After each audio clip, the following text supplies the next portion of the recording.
So you want to put 40-inch tires on your daily driver. Let's talk about that.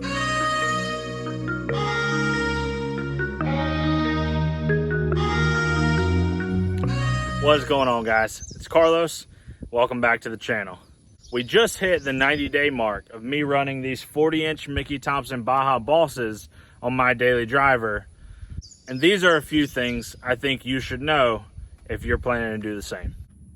So an average day of driving for me is usually right under 15 miles, whether that's me going back and forth to work or to a store or to a location like this so that I can film. And usually the Jeep handles that pretty well. Now, I have had the chance to take this Jeep on a number of longer trips, whether it was to Florida for Jeep Beach or up to North Carolina to go wheeling, or even a couple other spots here in South Carolina that we've gone wheeling. So far to date, in the last 90 days, I've put 5,000 miles on these tires.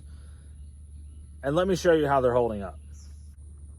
So I have already rotated these tires twice now, and one time has been front to rear, because originally when I put them on, and this was completely my fault, my front end was super out of alignment and I was getting a lot of cupping. I was having a lot of issues with the tires actually just staying nice and smooth.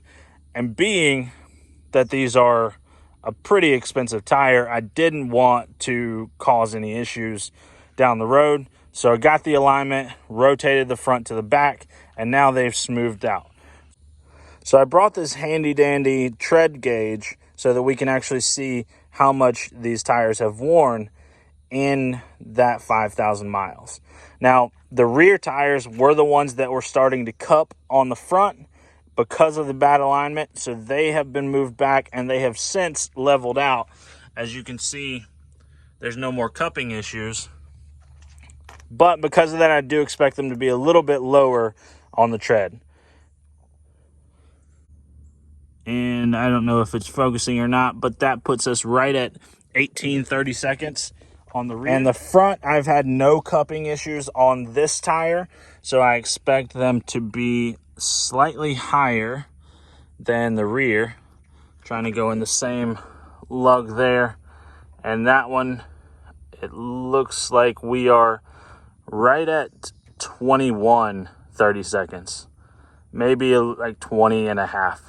So the important part of that is to know that you always have to make sure that your front axle alignment is spot on, because I've already lost 30 seconds worth of tire wear in the rear that the front hasn't caught up to, and they've been on the same exact amount of miles. They've been front and rear the same exact amount of time.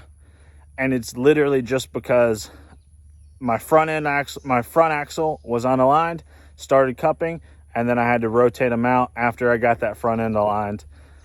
Do not, I repeat, do not waste your expensive tires with a poor front end alignment.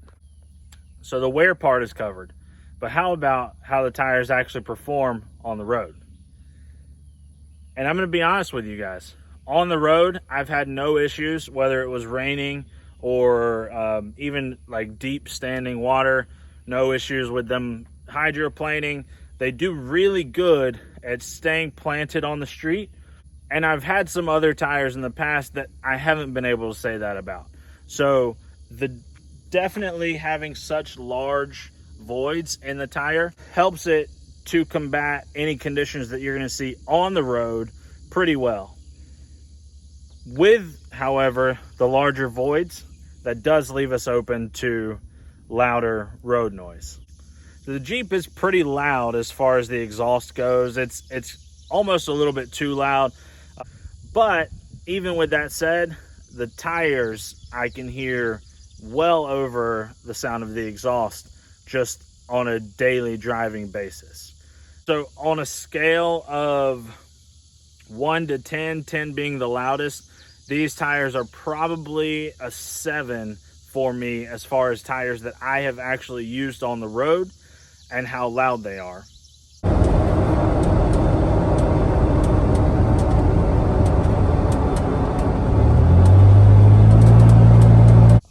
like I said, that's to be expected. I don't anticipate this to be a quiet tire just by looking at it. But I do know that the more that you drive on them, the more worn they get. Tires usually tend to get a little louder. And so I'm curious to see if they're going to go even louder than they are currently as we keep driving on them. Pardon this interruption. Just wanted to remind you, if you haven't already, hit the subscribe button, hit the like button on this video, because you would have no idea how much that actually helps channels grow.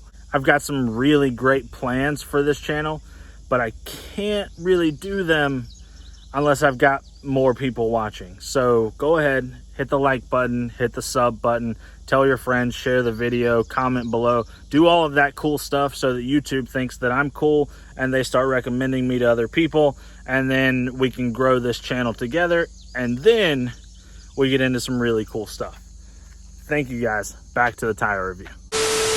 So as far as the off-road manners these tires have, I don't really have too many complaints. We've been able to wheel with them twice now in a couple different scenarios.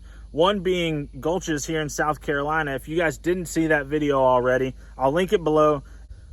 These tires really just kept working. On the rocks, the sharp edges, these tires just did their job. There was, however, one little concern that I'm going to show you now. So like I said, these tires have been rotated front to back, and then I actually rotated the rear side to side the other day whenever I was installing the lift kit, the Super Lift 4-inch kit. Now, what I'm going to show you, and I think I know exactly when it happened, is this tire would have been on the passenger side of the Jeep, and it would have been rotating the other direction. So if we know that, we keep that in mind, this is what I'm getting all along the edge of the tire after just one wheeling trip. So I expect a little bit of chunking and wear as I'm bouncing the tire off the rocks quite a bit, but I haven't actually run into it where it was this bad after one trip, and that kind of worries me for the life of these tires being on a daily driver. As you can see, got a pretty big chunk missing right there from that lug, and just overall you can see that they've spent some time on the rock. You can even see on the inner lug where they're starting to get that same chopping and chunking. Overall, however, the sidewalls you can see pretty scraped up, scratched up, bruised up. They've done their job really well of staying planted, keeping me going, and keeping me moving forward. I guess if we're talking about all the details, I should mention how they balanced. Some of them, I'd say, better than others. And it probably wouldn't hurt to go and have them rebalanced now that they have a little more miles on them, and especially with a couple chunks missing here and there, that would probably help smooth it out a little bit better. But I'm not getting a bunch of vibrations in the steering wheel. I'm not getting a bunch of like weird feelings with it. So overall, they balanced good enough for an off-road tire. So I don't want this video to sound like I'm just complaining, because at the end of the day, you're right. This is a mud tire. It's gonna be big, it's gonna be loud, and it's gonna probably not balance out as good as it should.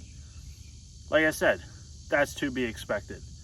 I've had a number of different tires that I've run in the past, and quite honestly, this Mickey Baja Boss is probably one of the better. And I'll be the first one to jump on board to buy another set when these go out. I do, however, want to be realistic with you. for those of you that are planning to put 40-inch tires on your daily driver, these are some of the things that you can expect. But if you think those are all things that you can live with, by all means, 40s on a daily driver may not make a bunch of sense to a lot of people, but it makes sense to me. And it sure as hell can be a lot of fun.